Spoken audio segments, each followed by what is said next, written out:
Ready? We should Okay. be on now. We'll go ahead and open the, Starting it right now. You gotta give it just a second. what is it called? Work session. And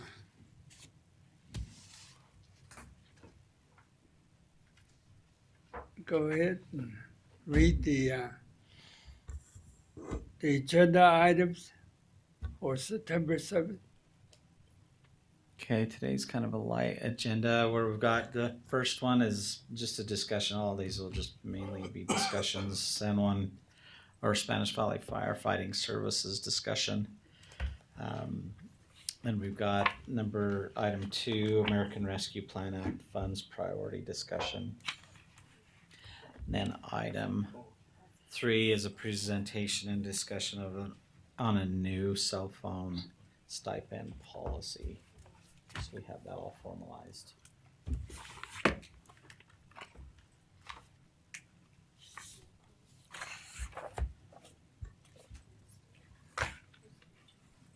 That's for your agenda for today. Kind of light.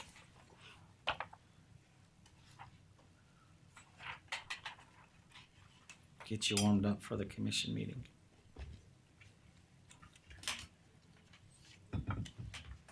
Well, give us the details on Okay, let me get you into it. So I've handed you a taxable value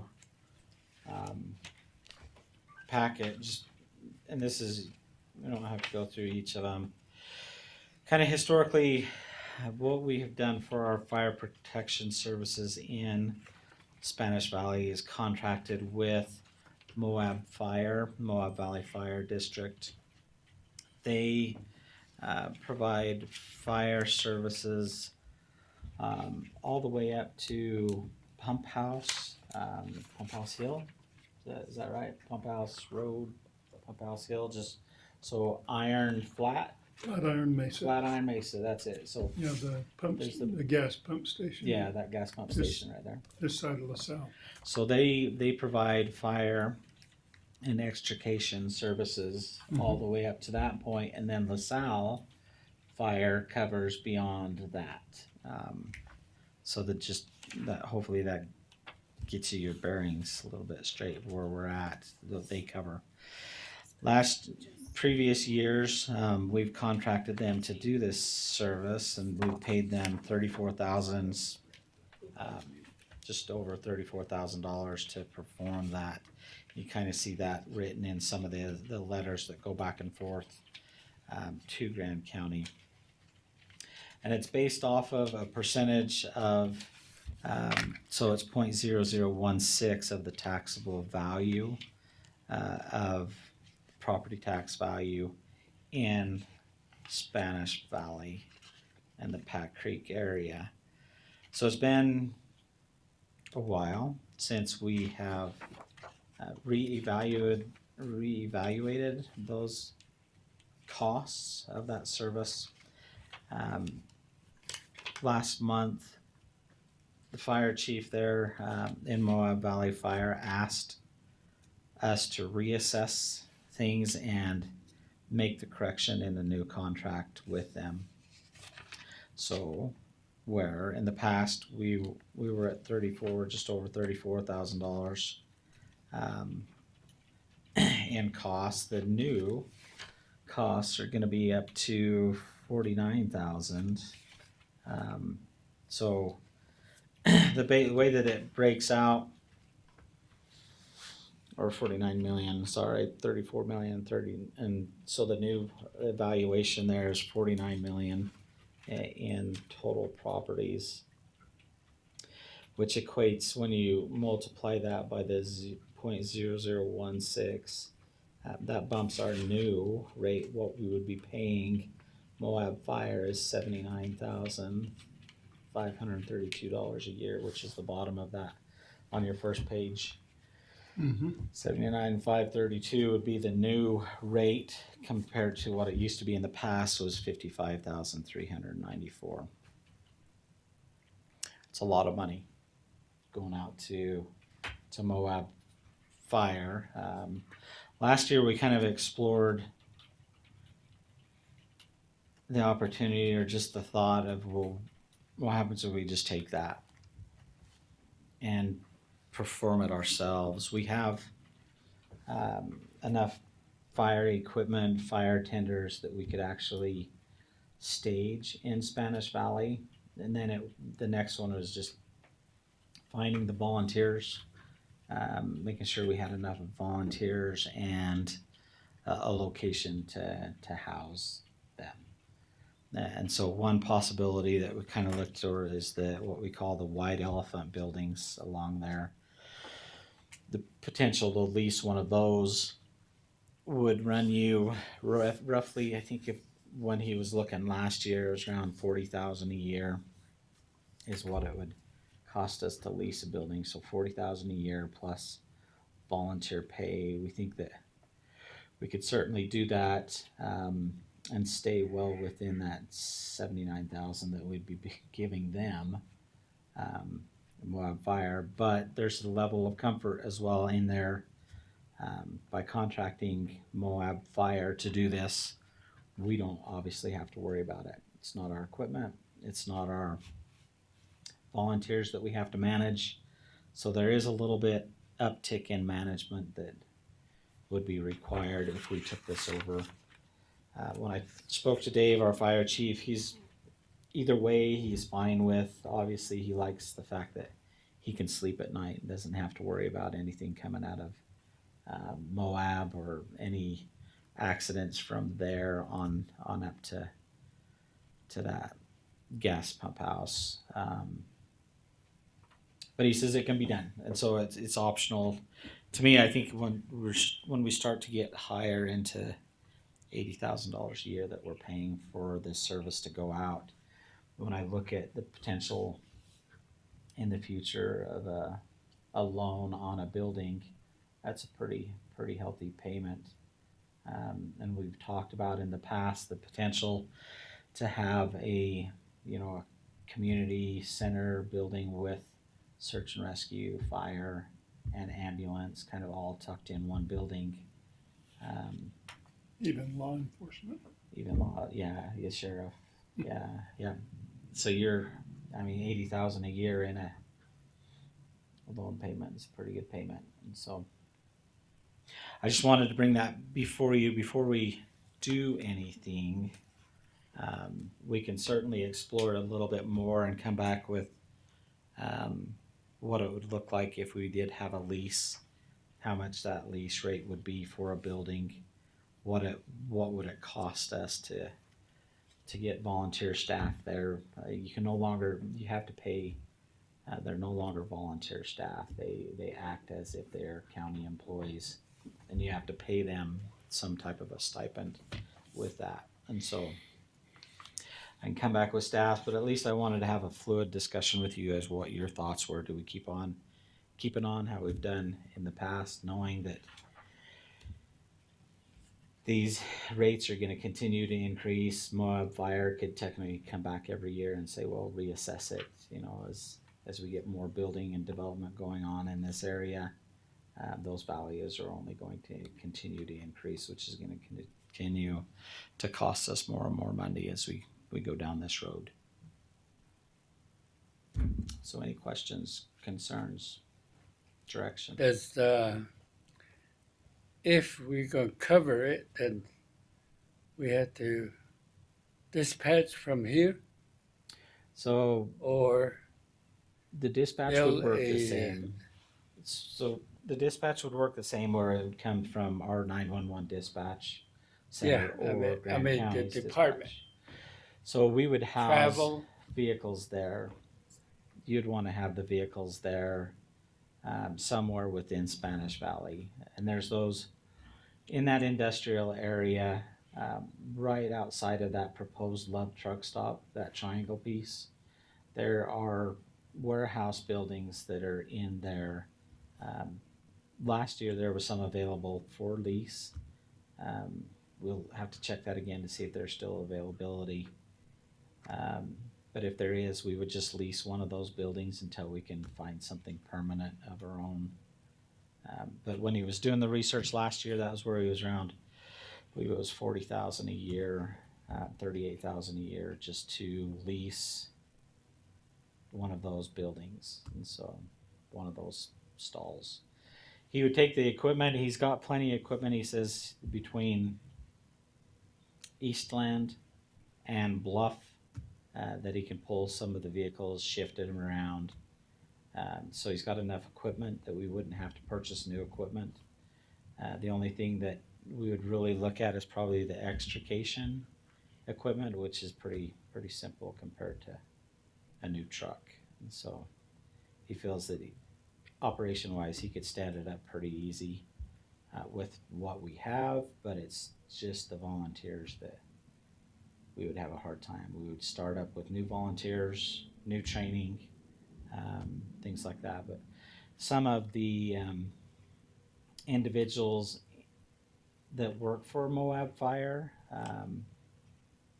live in Spanish Valley, so there's the potential there as well to pull one of the residents back out of Moab Fire. I would imagine it would just depend on whether or not we're paying. If we pay like a fire, I don't know what you'd call them, fire supervisor of that area, did a full-time person, what that looks like. But if they would come back across and just work for San Juan County is something we would have to explore. But you'd want the vehicles right on site. You would want the vehicles down there in Spanish Valley. If not, your second backup would be LaSalle, the volunteers in LaSalle. And that's a pretty good drive from LaSalle to Spanish Valley as backup. Mm-hmm. Is there I think we're gonna have to provide this service sooner or later. It's not gonna get smaller, it's gonna grow. Mhm.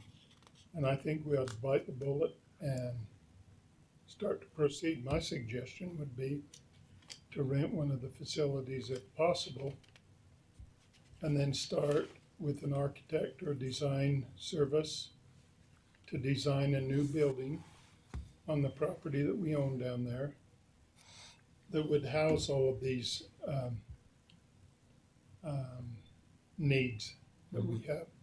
I know the sheriff wants to have an apartment for an officer. He does. In the top of the building for his needs. And I just think if we hustle a little bit, I think there's gonna be grant money available to build that building I think right so, away, too. within the next 12 months. Yeah, and so as a reminder, we had the proceeds from the sale of the airplane that we put into the capital fund, so we can easily allocate and commission an architect to start going down that road to get us a schematic plan of what the building would require, and then get us a feasibility of what that would cost to get us one step closer to making that. We just utilize some of those funds to make it happen. That's why we bought the property, That's why you have the property. bought It was exactly that properties intent. And so, with that intention. And, yeah, yep. and if it's, if we're at that point now and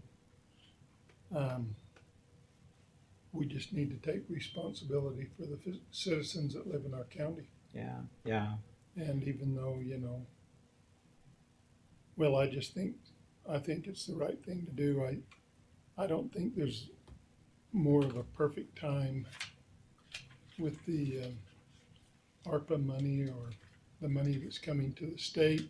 hmm Hopefully some of that becomes available in the form of grants through the CIB. yeah. I just think there's gonna be money available, and I think we ought to, the sooner the better. Yeah, I do. I agree. Okay. That's what I'd suggest anyway. sounds like a plan? Okay. Sounds like a plan to get a Needs are plan. just getting more, we even have the possibility of needing to to stage some road equipment down there on that property as well, Mac? We do, yeah, gravel or whatever. Mm. So I think there's myriad of uses on there as well, just so you're aware that there continues to be those efforts there with those individuals, property owners in Spanish Valley, trying to get that area to become a town. So I just throw that out there. They've completed their boundary assessment, so they've got their boundary determined. So really, the next steps for them are within pushing it to the lieutenant governor's office and pushing it out to individual property owners to see if they want to become a town. But that continues to go forward, so know that they're not stopping. But nevertheless, I think where we provide the services in general, everywhere, it's kind of that same thing. I don't see it going away with them becoming Well, a the town. clinic will be open the 1st of November. Mhm. That's the opening date that they're shooting for. And that's gonna be a real positive thing for that area. I Yeah. think if we build another building right there to house some of these other needs, I think it starts to look more like a community. It does, yeah, You know. yep. Yeah, and that was always the plan. For that property, everything you read was why we bought the property. So yeah, okay.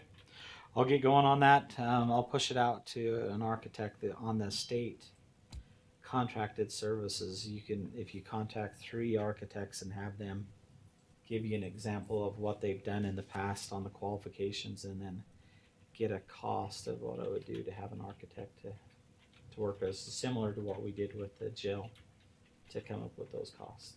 Do that same thing, just a schematic, and we'll bring that back, that contract. Yeah, we've got a couple sitting there, and so okay. And then the next item on the agenda is just the American Rescue Plan Act funds. We see as these funds come about, you see a lot of just movement at the state level as they try to develop projects and grant opportunities. You see a lot of movement as different counties, different stakeholders throughout the state are trying to figure out what to do, how to apply for these funds. There's a deadline of one that's going through UAC. UAC and the Utah Leagues of Cities and Towns have a bundle of money that they were given to help counties out, and it's a matching grant application, and basically it's to help further our money. When we asked them, well, what's the grant, what's the participation rate, is it a 50-50 split? There was really nothing given. It was pretty much, well, you just apply for it, tell us how much you're willing to use of your money at a local level, and then how much you're going to require of these state funds. And so it's kind of a open and broad grant application process. Now keep in mind that the state, they're over $1.3 billion that they've got to spend,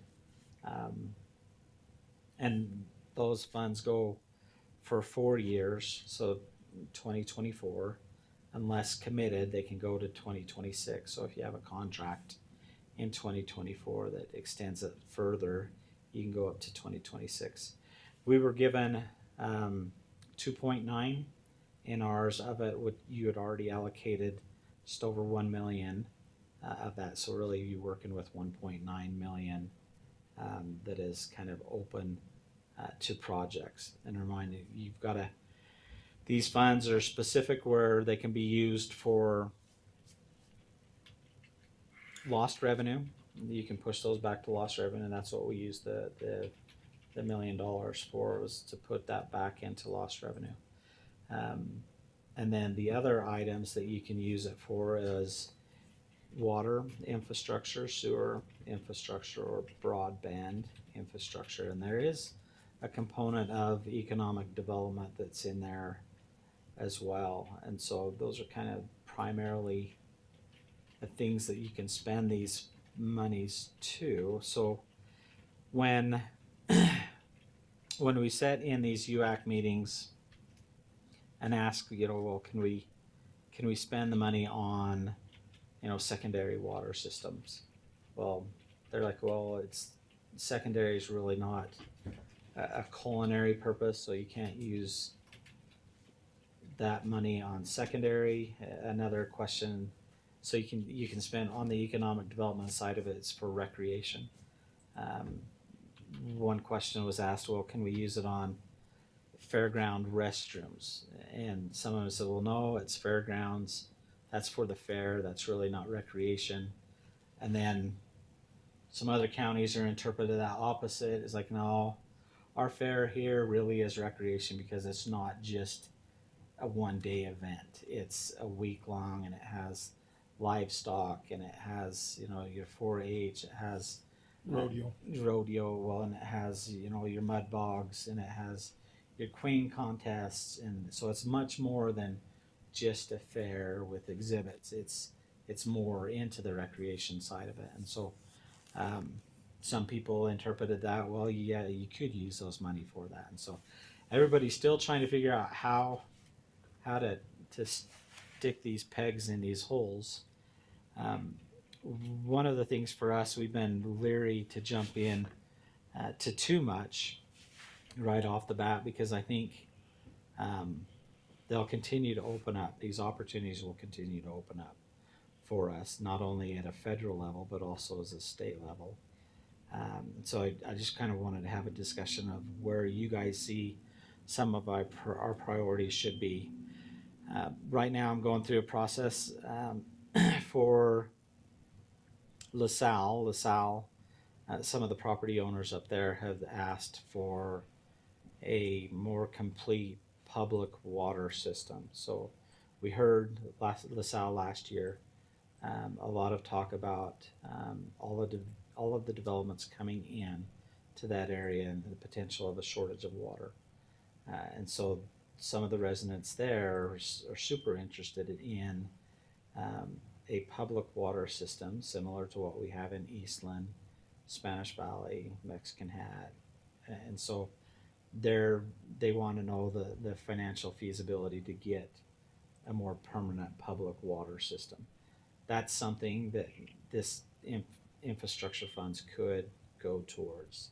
So right now we're just at the feasibility stage where I've asked 3 engineers similar to what we would do with the architect. I've asked 3 engineering firms to give me back their qualifications, and then we'll start to figure out prices of how much it would cost us to come up with a feasibility study for LaSalle to be put on a public water system like we did with Spanish Valley. And so there's opportunities like that I think we have here in the county that we definitely need to look at and see if we can partner our money with a state resource to where we can spend fewer of our dollars and make it go a lot longer, a lot further with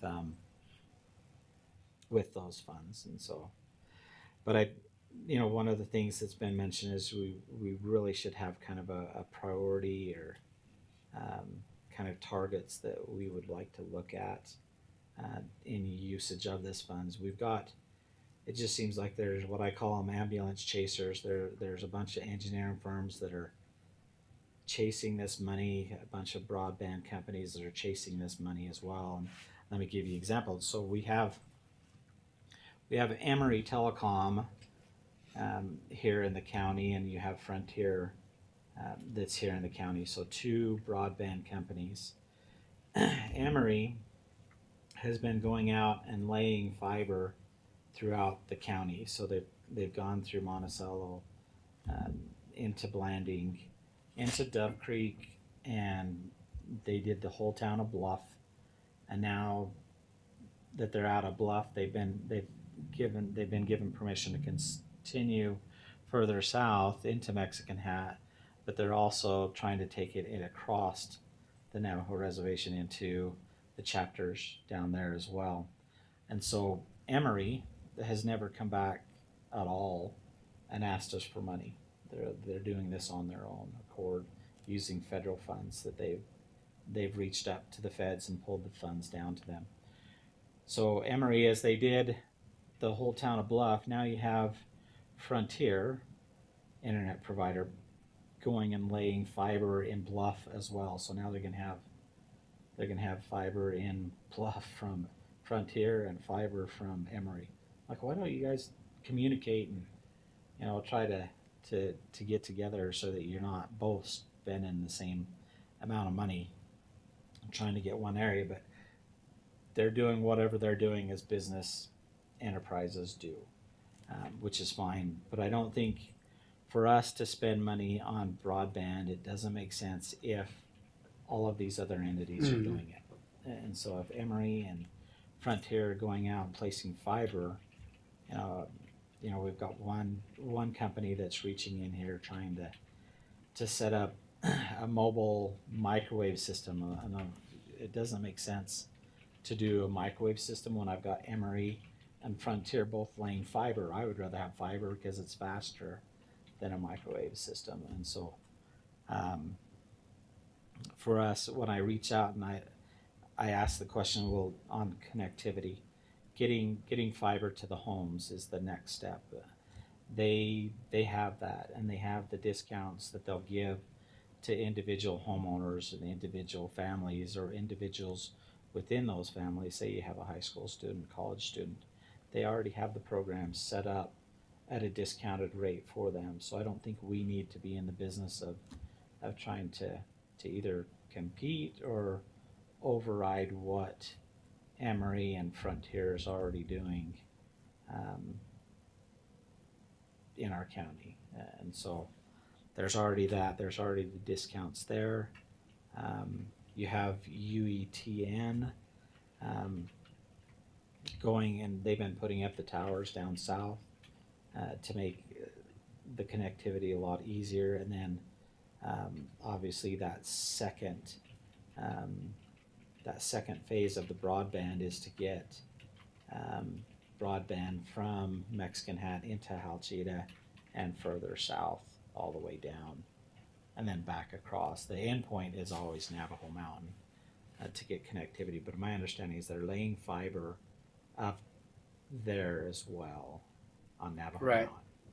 And so I think they had the right of way. They're into a right of way.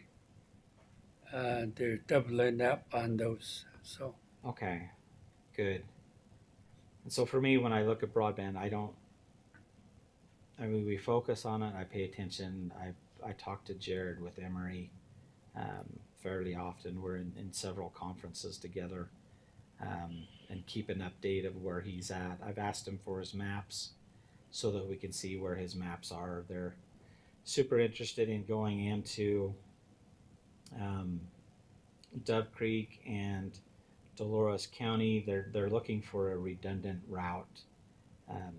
Most of our fiber connectivity comes from Salt Lake down through Moab, kind of that corridor. They're looking for something that's going to come from Denver that can back feed in through Dove Creek into the county, so they have kind of a loop and a broadband loop, so in case the fiber is ever severed from one direction, it can be fed back in for the others as we become more and more dependent on internet services. And so that will help. They've been communicating, and this is kind of at the AOG level as well. Montrose County, I believe it's Montrose County, has reached out to Jerry and those guys to see what Emory can do as well. So it's like all of these lines are coming together through this broadband network. So I really don't think we need to spend our money in that direction. Just knowing what everybody else is doing around us, I don't know why we need to jump in the fray and spend our money there. So that's kind of what I know going on. I don't know if you guys have specific direction that we need to take the funds. I know for me, initially it was just let's get the money here. If we can get the money here, put it into our accounts, then it collects interest, and that interest we don't have to pay back. It's unregulated interest. So we like that. They only issued half of the funds this first year. After a year, you get the second funds, which so half now, half later. There was a reporting requirement that was due at the end of last month on the 30th, where you had to report back to the U.S. Treasury on your expenditures. Is that the $10,000 per The chapter? no, this was a different. This is if you had spent any of the ARPA funds, and so we had the only ARPA funds that you had spent was the allocation from July to our payroll, and so it was only $22,000 is all we've spent so far of our ARPA funds, and that was a payroll, so that was going back and shoring up our general fund of missing tax money. That's all we had to report since the time that we received the money, which is back in March, when we received ours, up until July is what we had to report on. And you had only spent just that initial salary increase. And so Mr. Ed, Well, I want to comment on about 3 things you talked about, Yeah. if I can remember them. Yeah. Number one, I think apparently the first deadline on matching funds with the state, I think is mid-September. So I'm not sure we can get anything ready for that. But I think Sophia DeCaro at the Office of Budget and Management for the Governor's Office. Mhm. I've been on a couple of webinars with her and her staff, and they do have an application process. So I don't know if you've been able to access Mhm. that application Yeah, and yeah. see that, but 2 years ago, UEN and Emory Telecom contacted me at the legislature and said they were trying to extend broadband to all of the schools, because that's UEN's Network, yeah. That's what they do. policy, is to try and connect all the schools. And there was available a $10 million grant from the federal government if the state of Utah would match that with $1 million. So Ray Timothy, Mark Whitney, myself, and a couple of the commissioners went and talked to Evan Vickers, who was in leadership, Mhm. and told him about this opportunity, and he just said, don't worry about it, take care of it.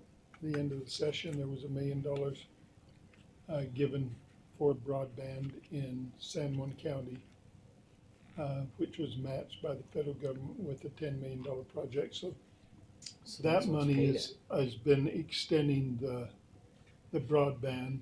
Okay. to all the schools in the district. And then Emory had kind of made a commitment that the next point that they wanted to reach out to was the chapter houses and connect the chapter houses. And then I was talking to a fellow this summer who was working on broadband out at Navajo Mountain, and he was working for the Navajo Nation, Mhm. Anthony? his company, and they were bringing broadband into Navajo Mountain according to him. Mm-hmm. Yeah. And so I know those efforts have been ongoing in the county, Yeah. to try and extend broadband to some of them, just based on our experience here at the county with Frontier and the phone systems, I wouldn't get really excited about Frontier's broadband me neither. and their service that they provide. I just don't think they're not a good provider. That's just my feeling Yeah. I here agree. and in the community. I've seen a lot of complaints there. So I think the broadband is moving forward. It I is. agree with you. I haven't seen anybody trying to access the county's money for broadband, because I think they're getting enough from the state and the federal government. Mhm. And obviously, they recognize that to connect people digitally or through broadband gives them information and knowledge, and that's power that you can't get any other way than through the internet. So I'm glad to see that's going on. I know that I really feel like the 1.3 billion or 1.9 or whatever that the state's got, I've heard comments from legislators. They don't have a good mechanism for distributing that money out to people, counties and cities and so forth. So they've been looking for a mechanism, Get it out. and I've certainly offered them my suggestions. Yeah, CIB would be perfect. CIB, If they'd give some money to CIB. yeah, CIB is already there. Even Yeah. your AOGs They would have be a good. process. Yeah, They've had a process since '92. yeah, We started CIB in '92, and hopefully at this conference next week we'll be able to convince the President of the Senate and Speaker of the House that they could use the CIB to funnel some of those funds out Yeah. to the counties. yeah. I know the Speaker, one of his questions was, well, why don't we just give each county a certain amount of money? Hopefully a better process would be to go through the CIB, but, Yeah. I don't know. And then it seems like the Office of Management and Budget, Sophia and her team are really trying to look for ways to get participation from the county, that state could grant money and county could use some of their ARPA money Yeah, yeah. and have a larger project. But I think they're under a little bit of pressure, because my understanding is all of those funds have to be spent by 2024. 2024 or allocated in a contract till Yeah. 2026. So Yeah, how do you spend over 1.3 billion when you've got a Willie, timeline? a billion is 1,000 millions. How do you spend that? I have never It's seen just it. that short amount of time. I heard it, yeah. That's a lot of money, isn't it, Lyman? Yes, it is. What Yeah. Good news. What is the limitation on this? The Is a limitation. reservation eligible to receive this? So that's a good question. So some of the funds, so that the Navajo Nation also received their ARPA funds as well, and so a lot of it, we're going to have to pay attention to what projects are taking place on the Navajo Nation, because they have their own ARPA funds that are, and the President Nez has done an awesome job. He's gone out and I think he's met with all of the chapters already, and the chapters have given him kind of their project list that they would want from there. And I think the last I had seen, and as I try to follow what the Navajo Nation is doing with theirs, is they're kind of doing the same thing we are, as what are our priorities, what is it that we should be using those funds. But we're going to want to know kind of what the Navajo Nation, what are the chapter projects that they're looking at as well, so that we know that kind of where everything's going, what's taking place in the county. Well, I think there's an opportunity, Willie, if the chapters can convince the nation, the president and the speaker, that they could get matching funds from the state of Utah to do projects. I think that's a possibility. Absolutely. I haven't heard any restrictions, so if you Yeah. want to build a new chapter house or whatever, you get the Navajo Nation to put up part of the money, and I think the state would match it. I know that the That's Navajo what Nation has been I'm on thinking. calls Yes. similar. If there's no provision into that type of a match, allowable or disallowable, then Yeah. I haven't heard the state say that there wasn't an opportunity for Navajos to participate in this. I don't think there are restrictions I don't on think there. there are any restrictions. I think it's just a matter of convincing the chapter Both. to ask for the allocation from the nation.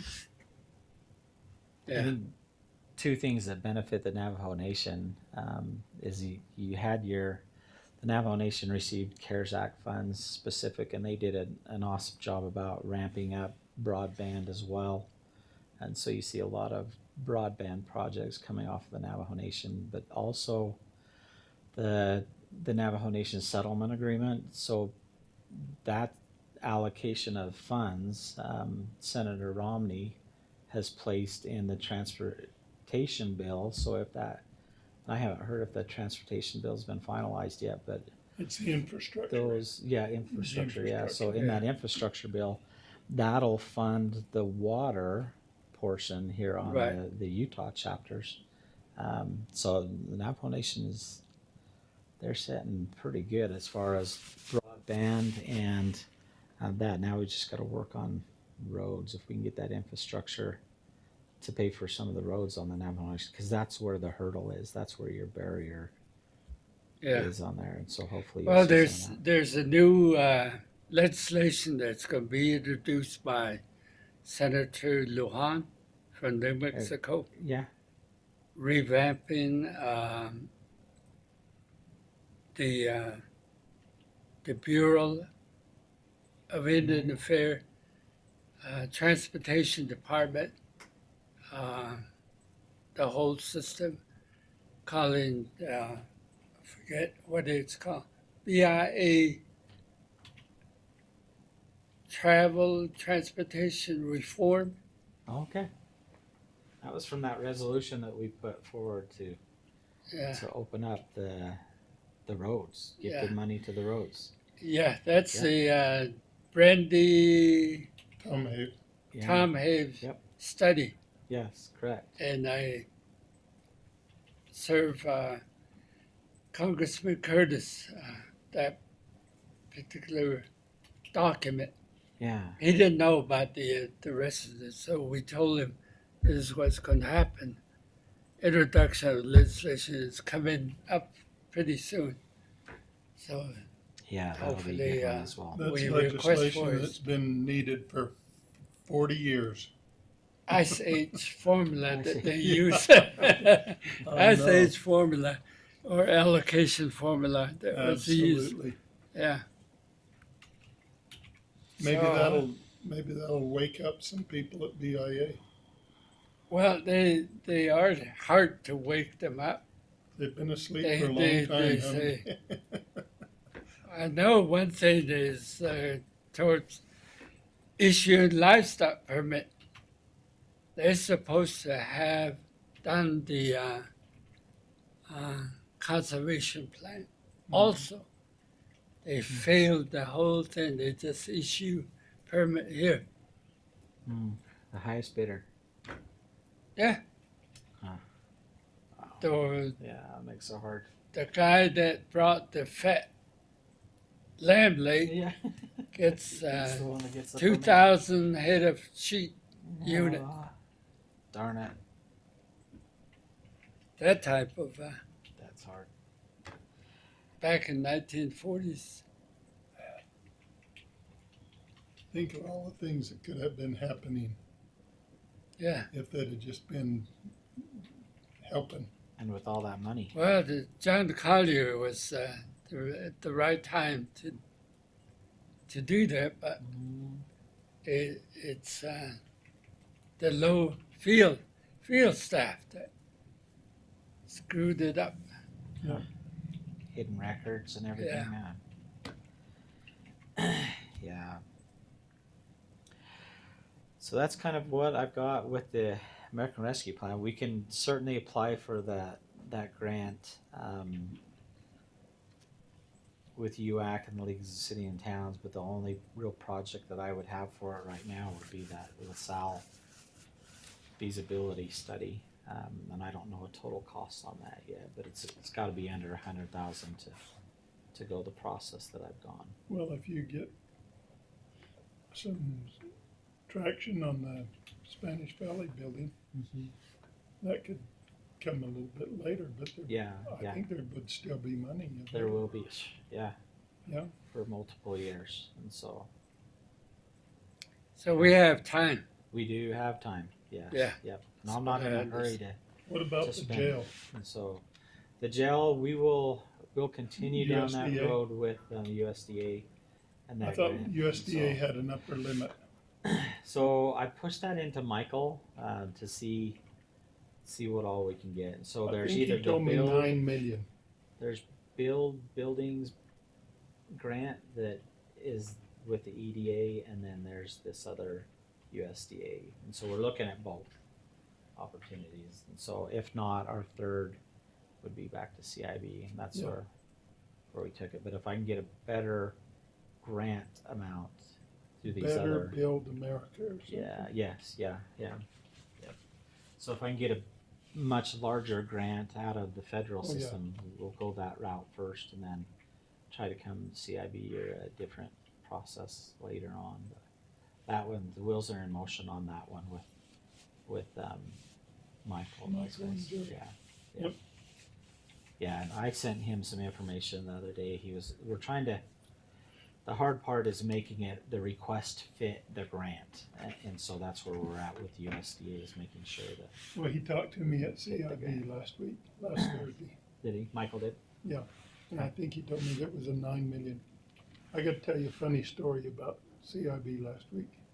Megan, close your ears. Don't listen. Monticello City was going up to buy water rights. out of Springfield. They needed 1.258 million.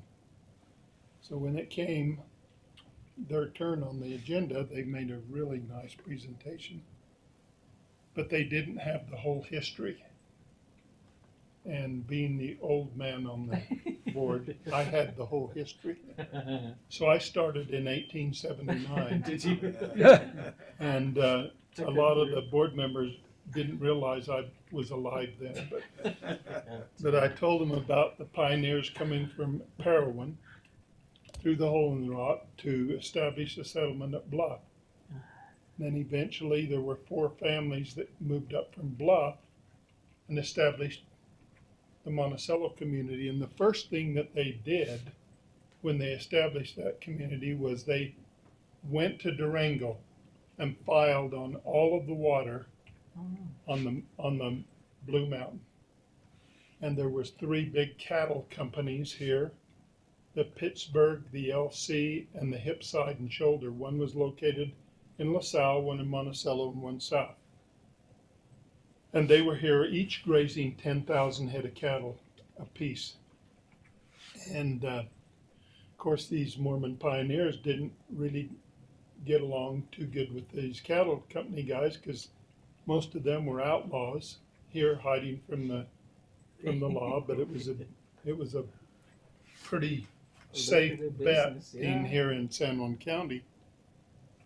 And so there was some interaction between the settlers and the cowboys that took place, and eventually the district judge, whose name was Fred Keller, wrote a song about most of these conflicts, and it's called the Blue Mountain Song. And so I said, so I'm going to sing it. So I sang the Blue Mountain Song to the board and all the people that were there. Are you gonna sing it again? Huh? Are you gonna sing it for us? No. You're not giving money. So when I got done, I said, I want to make a motion on this request. I said, I'll make a motion. We give a $1 million grant to the Monticello City and $258,000 loan at 0.5% interest. And boy, the board just immediately seconded the motion. They took a vote, unanimous. They gave me a nice round of applause after I sang the song. Monticello got $1 million grant out of it. All I had to do is just sing. That's awesome. Yeah, that's funny. You got to go to the television for, Well, I haven't been contacted yet. no, amateur. Yeah, that's exactly it. Yeah. Star Search. Yeah. Anyway, That's awesome. I said, I'll do whatever I need to do to That'll get. help the communities out that I represent. You sang a song. That's awesome. Yeah, that's pretty cool. When I was a school teacher, in the 5th grade, I made every single kid memorize and be able to sing the Blue Mountain song. Oh. Yeah, every kid I taught had to learn that song. That's funny. That's perfect. Sound like Appalachian song. Yeah. So that's kind of what we've got. For me, it was just hold tight. As these opportunities come, I'll push them to you that there's any interest in there. But be thinking of where you guys want, which direction I should head as far as priorities and that. And so, I think there are some Yeah. that naturally fit. yeah, they're on. Well, the Navajo Mountain, the secondary water is blocked.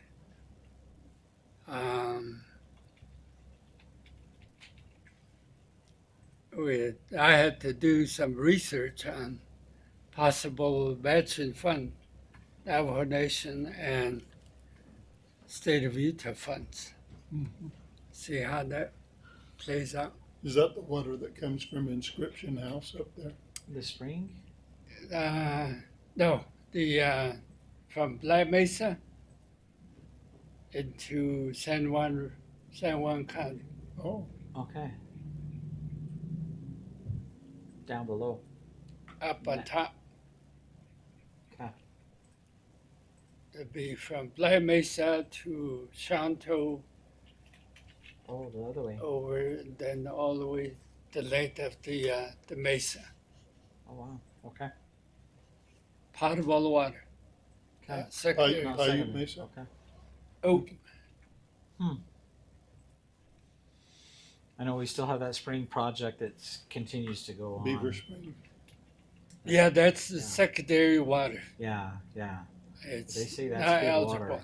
They say that if If we're we gonna put had out turned it fire- back into something other than secondary water, of course the water that is brought in from Inscription House, the main truck line is serving all the community and the housing, subdivision, and so forth. So school. Okay. That Beaver Spring water is now available for something. We have the engineer from here worked on the plan. Okay.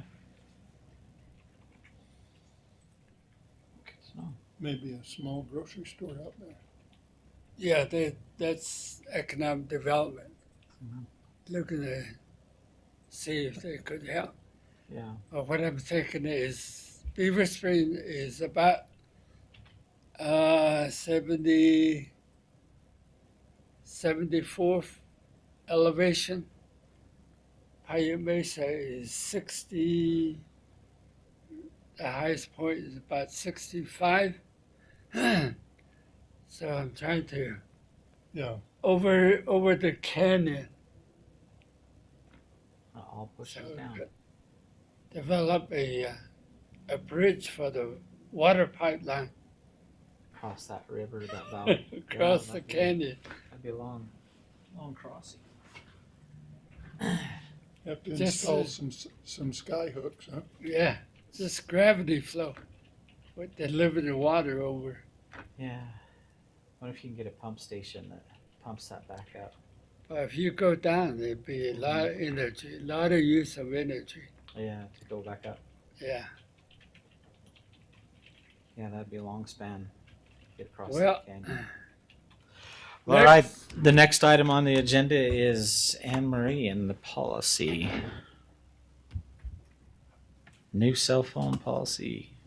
Yes, this is a cell phone stipend policy. In the past, it's basically just been an email to payroll. Hey, I want to give this person X amount of dollars on their check for a cell phone that they use for county purposes. So this just makes it more official. So eligible employees may receive a cell phone stipend from the county for business-related costs incurred when using their personal cell phones. So except for a limited number of positions, the county will not own cell phones for the use of individual employees. To be eligible for a cell phone, you must use your cell phone frequently for work-related purposes or have a job function that requires you to have wireless data and internet access while you're away from the office or be designated as a first responder. So the stipend is eligible employees may receive either a $20 a month or $50 a month stipend based on how much they use their phone for the county. This is decided by your department head or the elected official over your department. Once approved, you'll be eligible to receive the stipend automatically monthly. So oversight and approval of funding comes from the county administrator. So after the department head says, yep, I think you used it enough, it goes to the county administrator to be responsible for approving that stipend. And then the department head is responsible for determining the employee's cell phone needs and assessing the continued eligibility for the stipend. And then they are funded through that department. So the employee has the responsibility to get the phone on their own, establish and maintain their service. And the phone contract is in the name of the employee, not in the name of the county. So to the extent allowed by law, this stipend provided is not considered taxable income, so it's a fringe benefit. They have to comply with all federal, state, and local laws regarding record retention, as well as the county policy pertaining to those. So an eligible employee can use the phone for both business and personal needs because it is their own phone. If they terminate their cell phone plan at any point, you must notify your supervisor within 5 business days to end that stipend. The county will not accept liability for claims, charges, or disputes between the cell phone company and the eligible employee. And the employee must delete all county data from the cell phone when employment with the county is severed, except when we're required to maintain it in compliance with litigation or grandma requests. So any stipend will immediately cease or be reduced if the employee terminates employment with the county, is no longer eligible for a stipend, no longer has a cell phone, or the county decides to eliminate or reduce this plan. So, or last, if the eligible employee uses a cell phone in any manner contrary to local, state, federal laws, or county policy. And then the third page is just the cell phone stipend agreement that the employee would sign before receiving the stipend. So if you hold a position that you need a cell phone, you can receive a stipend to reimburse you for business-related costs. It will be considered non-taxable. Level of cash subsidy will be determined by the person's job duties as it relates to cell phone use and access. And then the county will review set amounts to be provided for stipends. And then it just lays out very briefly the responsibilities. It's signed by the employee, approved by the department head and the county administrator. So it affects all departments, clerk's office during voting time. They use their personal cell phones.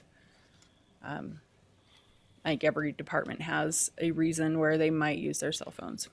So.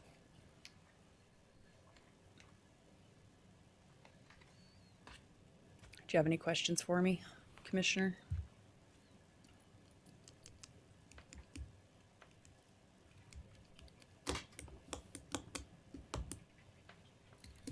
Okay. Is that necessary? It is.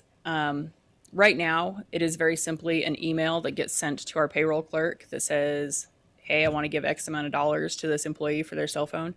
There's no standardization behind it. Some people who use their cell phones on a daily basis are getting $50 a month or getting $20 a month. Some who use them occasionally are getting $50 a month. So there's no standard cell phone stipend.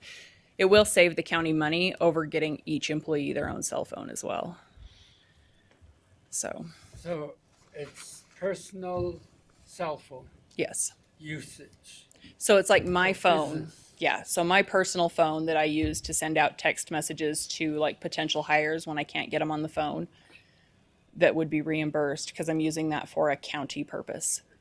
When the clerk's office is out on election days, they use their personal cell phones to conduct county business.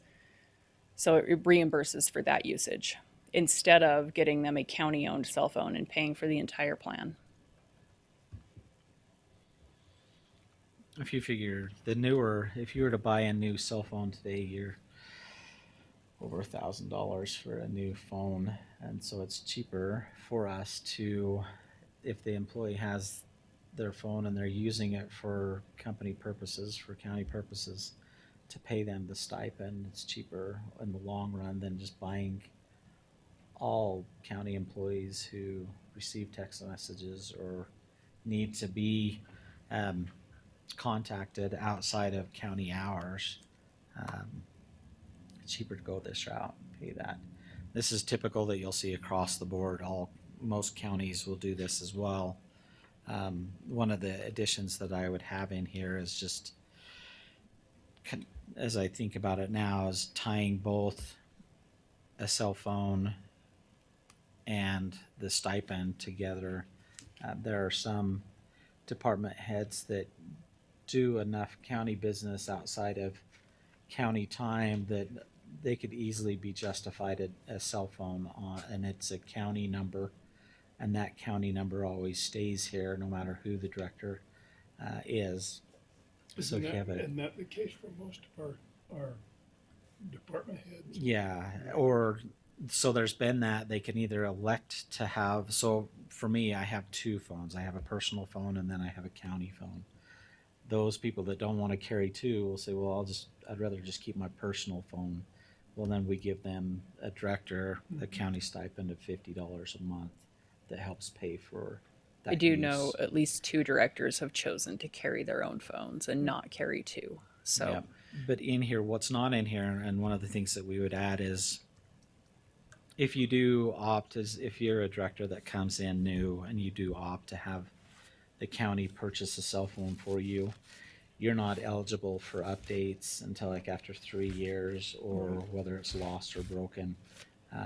That way, you don't get a new department head in here anticipating every year they're going to get $1,000 phone.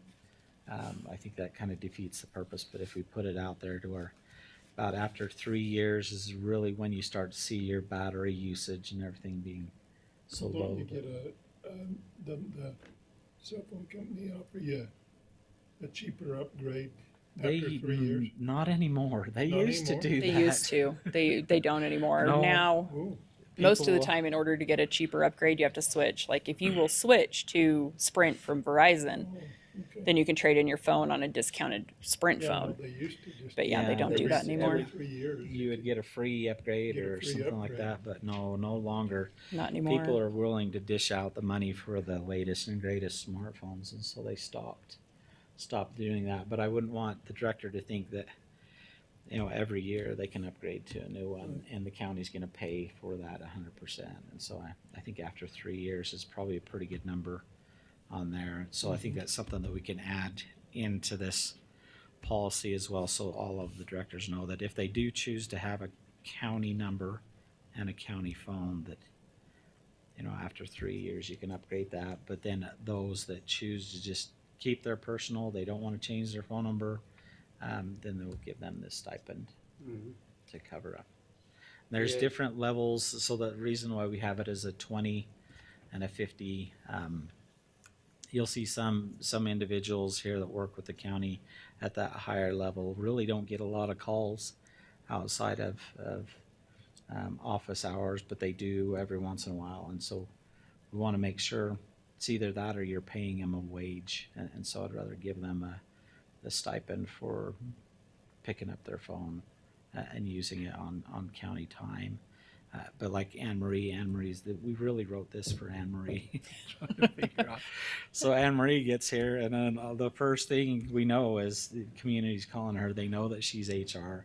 They knew her personal number, so they're calling her about job announcements and things like that, and it's not fair that you have employees picking up their personal phone for company business, and so this kind of helps reimburse her for that time and effort. In the county, we don't have to pay $1,000 brand new phone.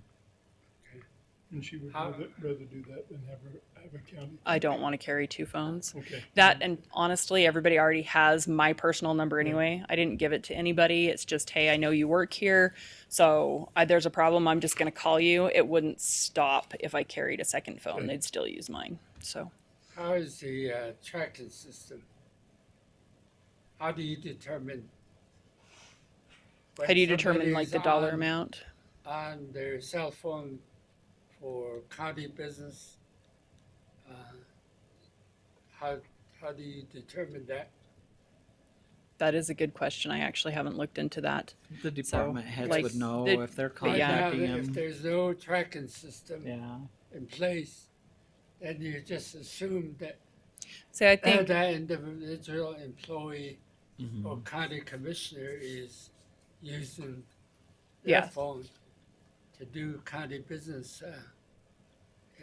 Yeah, I So think it- your department heads are gonna know. I know Yeah. that I text Anne Marie after hours and I call her after hours, and so you know that utilization with your employees. The department heads will know whether or not they're contacting their Okay. supervisors. And this isn't for the average employee. This is mainly for your those in leadership that you would need to get a hold of Yeah. after hours, IT, things like that. The other question I have is, why just cell phone? I use my computer to do. I'd rather just use my computer, not the county, until I get all the county business documents into the county computer. Then I can. So I haven't done that yet, but Yeah. what about the computer? Computer is different. The Yeah. only computers that we have out there are to department directors and commissioners. you're asking Those are about the like only- personal computer only usage. computers. Why aren't we Yeah, reimbursing talking for about personal personal computer computer. usage? Yeah. Not necessarily just the management, but subordinates. So the reason for the cell phone is typically you pay for a cell phone based on how much you use it. So you don't pay for a computer or for an internet service based on usage. I know they have cell phone plans now that are unlimited, but you still pay for your usage on those. They throttle your data, they do things like that. That's where this comes from, is if I'm using it and increasing my bill for county purposes, it reimburses me for that. So we can look into the personal computer usage, but this one is based on what does it cost me to use my personal phone for county purposes. Does it increase my cost? So I would say this is how many hours I spent on my cell phone for county business, and I would submit some type of document in order to receive stipend. Mm-hmm. And the department head would have to approve that. So like Mac knows, I sit in his office, my phone rings, and I'm like, oh hey, this is a work call, and it's my phone, so he knows that he knows he calls me and texts me after hours. So if it was anything that he didn't know, like if it was me coming to him saying, hey Mac, I used my phone for 8 hours yesterday after hours, he could be like, okay, show me how you used your phone that much this month. And you should be able to, either on your cell phone bill or on your phone itself. This was business related, here's my text messages, here's my emails, what did I do after hours. One of the things that we passed last commission meeting was our time and attendance policy, and in that time and attendance policy, we pretty much informed employees that they're not supposed to be working, After hours. answering emails and phone calls after hours. The county wasn't going to pay them for that on their time and attendance, and so obviously individuals are going to look at their emails no matter what, but the expectation from us is not that they're working after hours, collecting overtime hours. And so we've covered that in the time and attendance policy. However, there are specific employees like Trey, who is our IT. He's got his personal phone, and it totally makes sense because we're calling him after hours to come and fix our computers. If 911 is down, we're calling him. And so it just makes sense that we pay for and give him a stipend for carrying that phone and being available after hours, and to answer the phone. That's the other thing is, if we're paying them a stipend, the expectation is that they're responsive to those phone calls, whether it's IT or communications. When we had a communication employee, it was the same thing. If our radios go down, we pay him a stipend. The expectation is that you answer your phone when we call after hours to respond to emergencies. So it's not across the board that we have a lot of employees. It's mainly your executive level employees, and kind of say if you have an assistant, an executive assistant that is there that you need help after hours, that executive assistant I could see having a stipend as well, so that you can contact them after hours, say, hey, I need this document, I need this research done. If you had a paralegal, something like that, that this is the last minute, we need this approved, then you have the ability to reach out to them through this stipend. And This- stipends are this happening. one- They're just not official, formal, through a process with a policy. This policy would extend into also the appointments, like this gentleman right here, CIB, he's doing business. Yeah, if he wanted to keep his cell phone number, if the number we use is his cell phone number, it would extend to elected officials as well. Yes. Well, I thought the county had a policy to provide a cell phone for the commissioner. We do. So and it says that except for a limited number of positions, the county will not own cell phones. So it would be your choice. If you wanted to keep your number and have everybody have your number, then you could do that. If you wanted a county cell phone in your position, you could have a county cell phone in your position. So Commissioner Maryboy has that. He has a cell phone Yeah. on his, and then we just pay for his cell phone and his monthly service. So for you as elected, I would do that. Same with your executive directors. If they wanted a cell phone, we would get them a cell phone. But the problem is a lot of people don't want to carry the two phones. Yeah. And so kind of like you, Commissioner Gray Eyes, is I don't want to carry two phones. I just want my old number, and just pay me the stipend for. And we'll for take keeping like that. our new economic development director. Just Everybody send throughout me the state one and worldwide smoke has signal her and- number. It's So okay. to change it would One just not make smoke sense. signal is all I need. So it's just one that says help. Yeah. So yeah, for her to change her number, that just wouldn't make sense. So for us to pay a stipend to help offset her business use of that phone would be preferable. Okay, we'll make some of those changes. Any other suggested changes on there before we take it to you in the commission meeting? Okay. Okay, other than that, thank you, Anne Marie. Yep, Appreciate thanks. that. Good That- morning. Was all that we have for our work session. Just take a Hey, motion to good morning. adjourn. How? Take Tara.